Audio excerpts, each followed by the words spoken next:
Ya udah, action. Udah. Ya. Hai, ketemu lagi. Kok lagi sih? Ya, ketemu pertama Wah. kali. Hai, ketemu sama saya Abdul Hakim Stay 2014. Nah, di sini saya akan memenuhi salah satu tugas PRD, pengantar rekayasa dan desain. 1.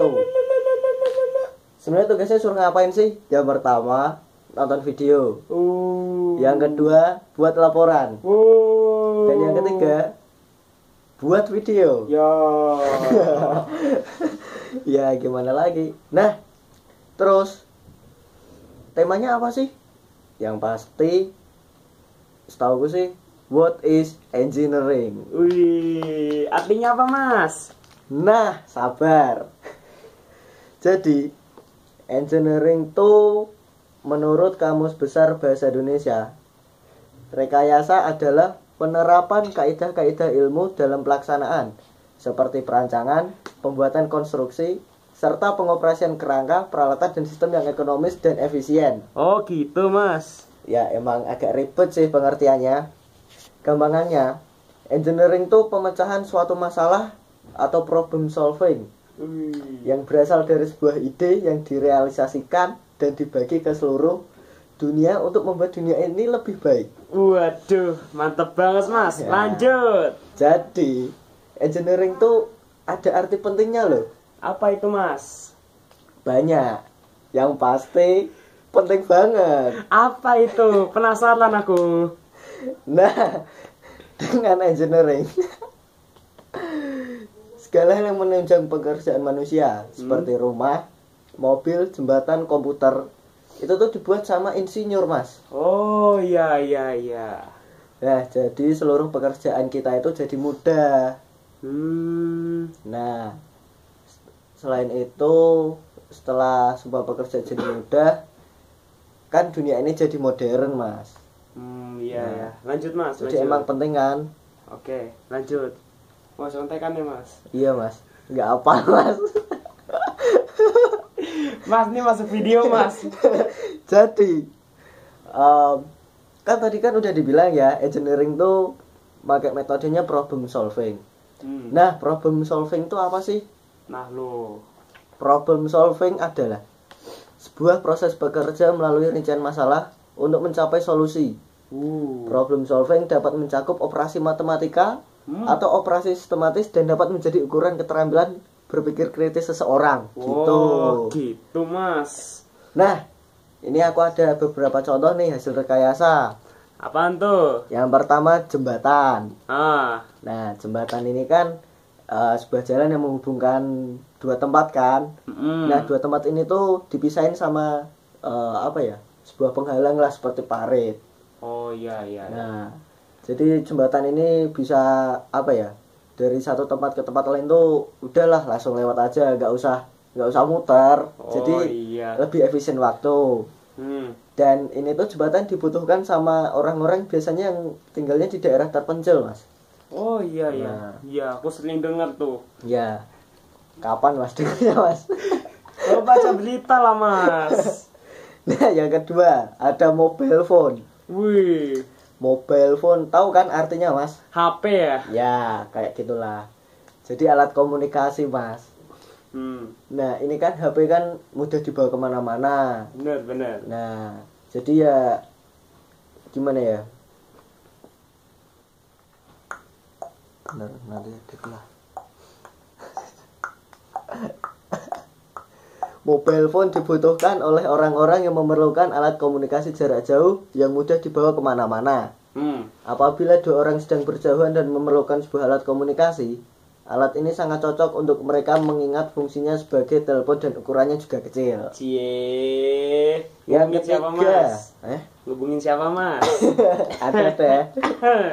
Lanjut. Yang ketiga ada robot pembuat mobil. Waduh.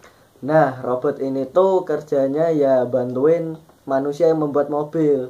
Biasanya robot ini tuh dibutuhin sama perusahaan-perusahaan gede.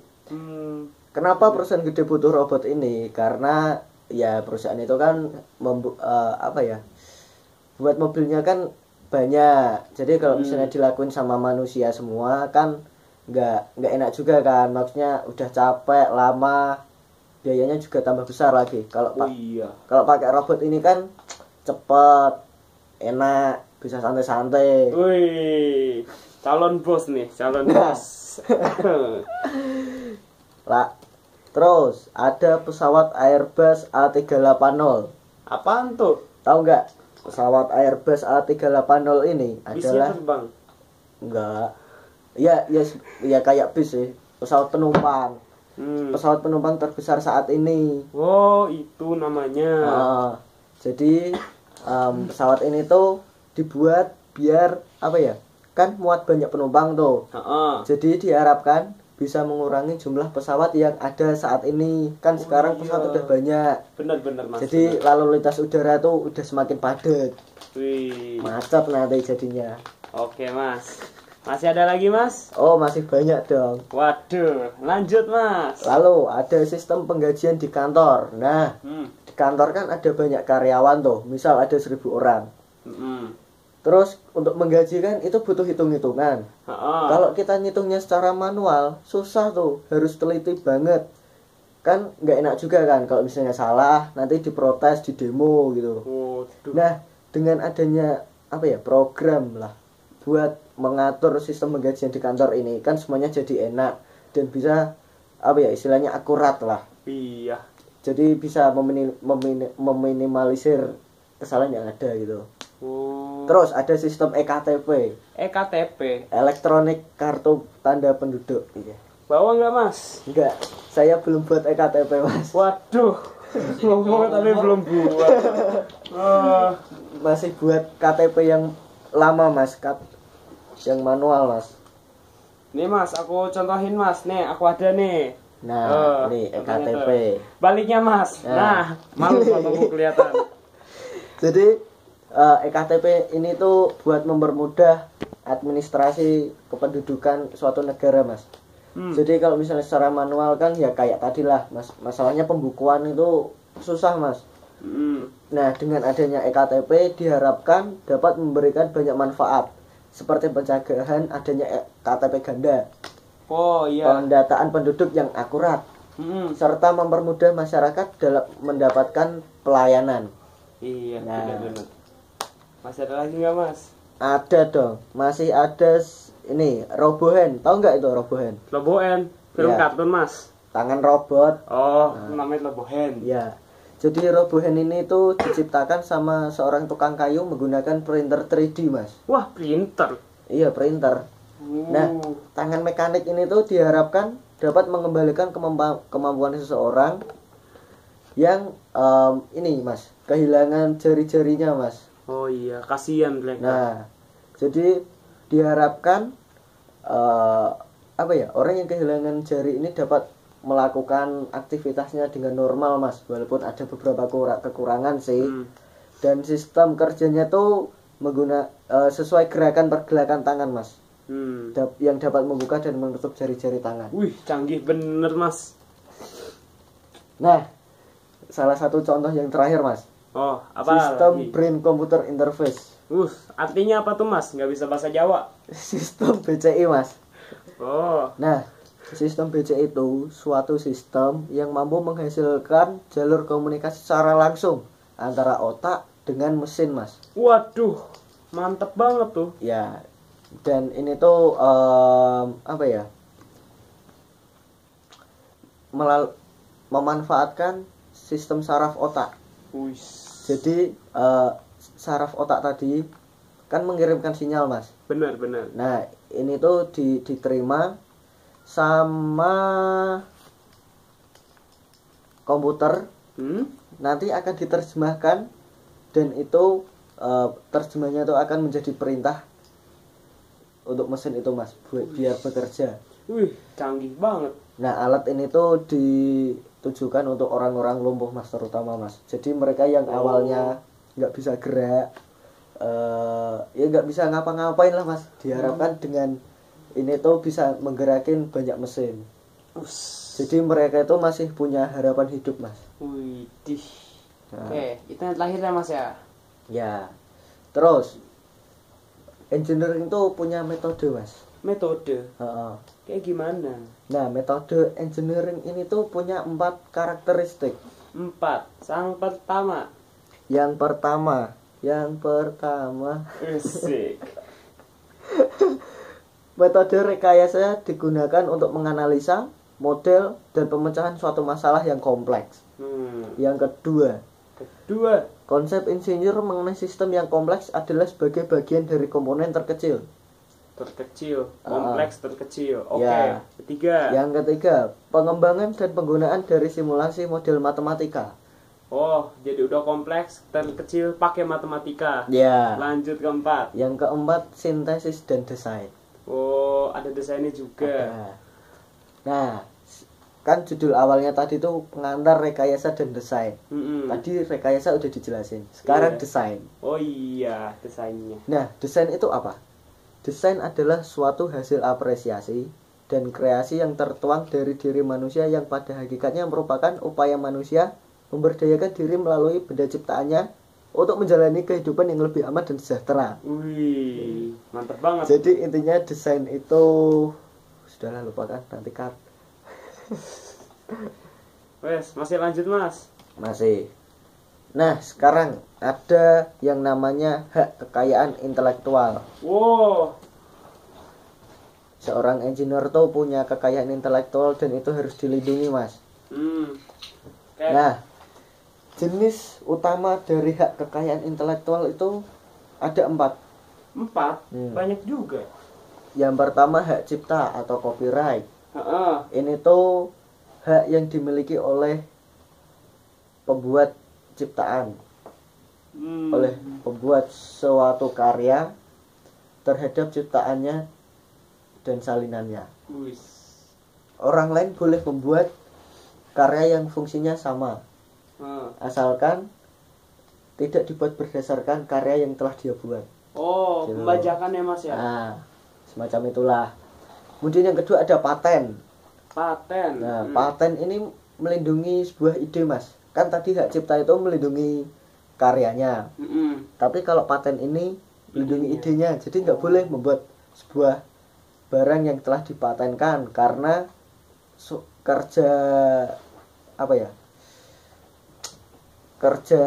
cara kerjanya itu sama benda yang dipatenkan itu, jadi nggak boleh. Yang ketiga itu ada merek dagang. Nah, ini tuh digunakan untuk mengidentifikasi sebuah produk, Mas. Iya. Dapat berupa nama, logo, simbol, atau gambar yang mewakilinya. Merek dagang bisa digunakan orang lain, asalkan ini tuh untuk merujuk barang tersebut gitu. Maksudnya apa tuh? Jadi saya mereferensikan Anda kepada ini, jadi saya menggunakan misal menyebut nama ini gitu. Oh, si ininya sebagai sumber source gitu ya. Oke. Yang keempat ada rahasia dagang. Rahasia dagang bersifat rahasia. Ya iya. Sehingga tidak dipublikasikan ke publik, Mas. Ya iya. Masa rahasia disebar? Ya iyalah. Nah, terus insinyur itu punya pola kerja dan punya lingkup tersendiri. Ruang lingkup tersendiri. Tadi ada metode, sekarang pola. Pola kerja sama ruang lingkupnya, Mas. Oke. Insinyur itu tadi kan sudah dikatakan adalah seorang problem solver yang memiliki tujuan untuk perbaikan sehingga ada improvisasi. Oke. Nah, pola kerjanya adalah know how. Mengetahui bagaimana. Maksudnya apa tuh, Mas? Jadi kita itu harus mengetahui bagaimana sesuatu itu bekerja agar berfungsi secara optimal. Iya. Insinyur harus punya etika profesional. Insinyur harus punya etika salah lagi. Etika apa? Rekayasa. Insinyur harus punya etika personal dan etika profesional yang baik berupa integritas dan kejujuran. Waduh, serem banget. Nah, terus ruang lingkup insinyur itu ada individu, kelompok atau tim, bangsa, dan dunia. Wah, luas banget dunia. Nah, terus pengen jadi insinyur yang baik gak? Mau dong. Gimana mas? Ada nih ciri-cirinya. Oke. Yang pertama itu insinyur bekerja dalam tim. Yang kedua memiliki kemampuan berkomunikasi yang baik. Iya, kan dalam tim. Nah, yang ketiga memiliki interpersonal yang baik juga. Apa bedanya? Sama aja. Nah, Lanjut mas. yang keempat memiliki kemampuan problem solving yang baik. Oh pasti. Yang kelima memiliki dedikasi dan energi yang baik. Yang keenam memiliki disiplin diri, keberhati-hatian, kewaspadaan dan kepedulian yang tinggi. Yang ketujuh memiliki ketelitian sehingga tidak ceroboh. Yang kedelapan memiliki tanggung jawab atas hasil karyanya. Oh iya iya. Ya kurang lebih seperti itulah kalau mau jadi insinyur yang baik. 8 ya mas ya? Banyak Ya. juga tuh.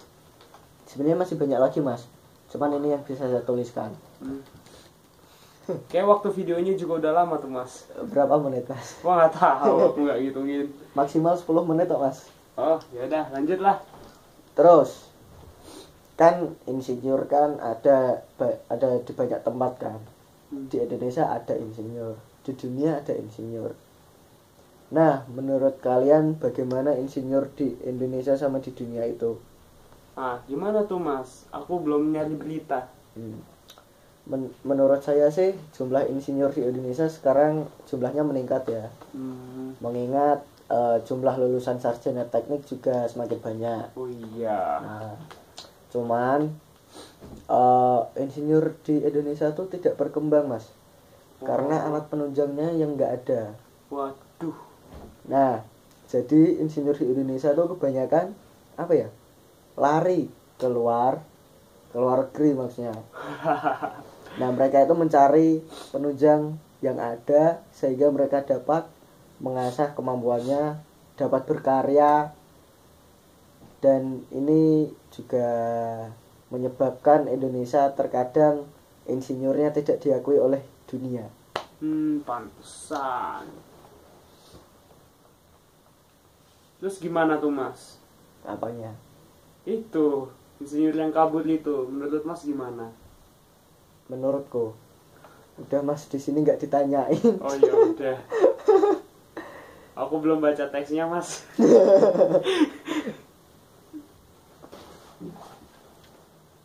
Nah, yang terakhir, kan saya adalah seorang mahasiswa ITB. Pamer nih mas. Enggak sih, sebenarnya pertanyaan terakhir nih ditanya mengenai tujuan kuliah di ITB. Oh, pantesan. Nah, saya sebagai mahasiswa baru stay 2014, calon insinyur 2018.